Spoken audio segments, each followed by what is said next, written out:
Hi, I'm Rob. And I'm Rob. And this is Ask Rob and Rob.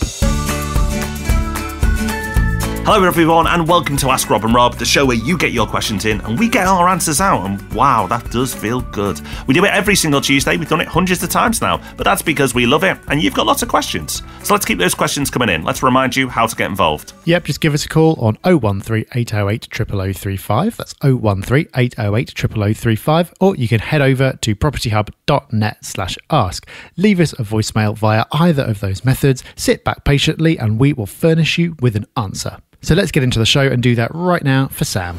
Hi, Rob and Rob. It's Sam here. Thanks for being such superstars when it comes to property. The question is a simple one. What exactly is the difference between a refurb and a flip? I've been trying to Google it because you've covered flips and refurbs separately in your podcasts. So just trying to understand what the distinction is between them. Thanks. I love this question, Sam, because when you talk about property a lot, you can just make assumptions that you say something and it comes across well and it's easily understood.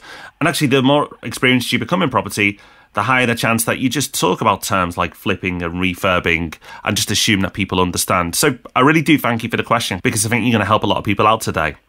So normally, when people talk about a refurb, it's going into a property and refurbishing it. And what they do from that point on comes down to really two main options. The first of which is to retain the property and to put a tenant in there. The reason they've refurbed it first is often people will look to refinance because they've increased the value of that property and take as much money back out, hopefully all the money they've put in best case scenarios. Sometimes people will refurb and then sell the property, because, again, they've achieved an uplift in value and they want to get more cash out, roll it up into the next deal and go on. And that is a flip. Now, you can also, if you've done very well and bought well, you can flip a property without doing any work whatsoever. But what you see most of the time is people refurb and then either refinance or flip the property on. So hopefully now, Sam, and to many others listening, it's all clear and you can understand the difference. But I understand why it can be confusing, because you can refurb and flip in the same strategy. So now we've got our definitions clear, we're well placed to move on to our second question from James. Hi Rob and Rob, this is James calling from Caerphilly in South Wales.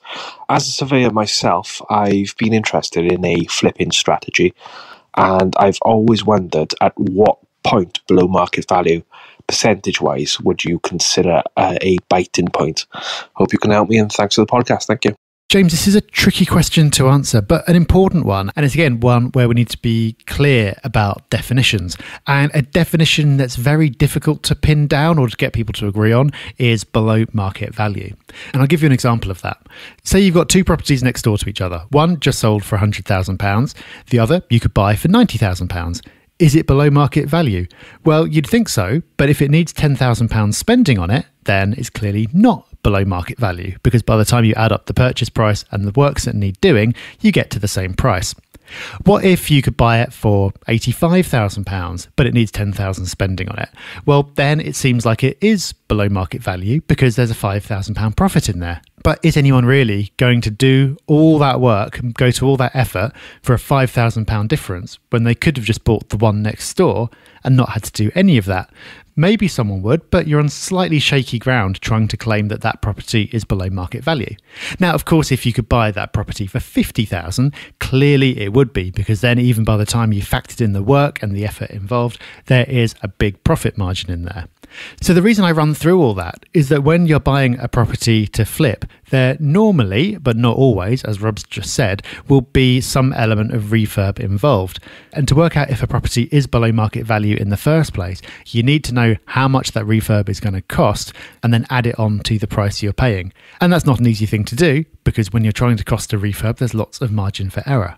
So add all that together, and it means that actually being able to give a straight answer to this question and to say something like, oh, well, yeah, this percentage BMV will be fine for a flip, isn't really possible because there's too much variability. And also it would be a dangerous thing to do because people might fail to factor in the work that he's doing and think that something's below market value when it's actually not.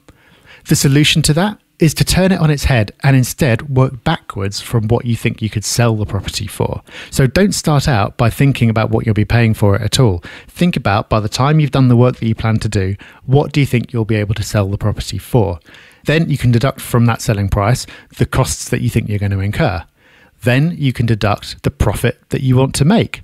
Then whatever is left over is the amount that you can afford to pay for the property. By the time you've been through that exercise, there'll be a lot of properties where you'll be absolutely miles away from the price that they want for it, and it's just not going to work. And that is fine. That doesn't mean you've done anything wrong. That's the nature of it. There are so many properties you see, and we've talked about some of them on the podcast in the past when we've done deal analysis, where by the time you factor in the work, you actually consider them overvalued, even though they look run down. But you'll find some where you can come to some agreement. You're not that far apart, and you'll know that by the time you've done the work and you've had a bit of contingency and you've made your profit, you'll be able to achieve that selling price. So I'm sorry I can't give you an actual number, James, but hopefully I've explained why you should be suspicious of anyone who can give you a simple number.